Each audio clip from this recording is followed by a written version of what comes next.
Step 3, let's go to install the sensor. This is the sensor. First, we need to install this shaft with a screw here. Look, shaft 这个打开，这个打开了啊 ，look, this plug connected. Another one, same. Another one, same. This is the sensor.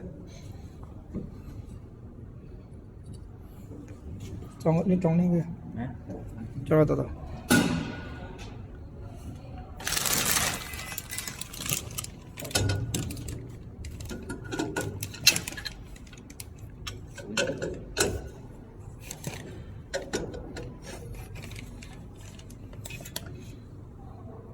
And tighten it.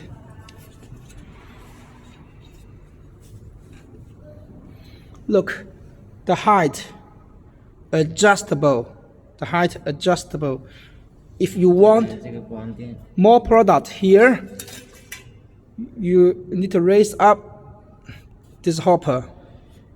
If the flowability of products is very good, you need to roll down this part.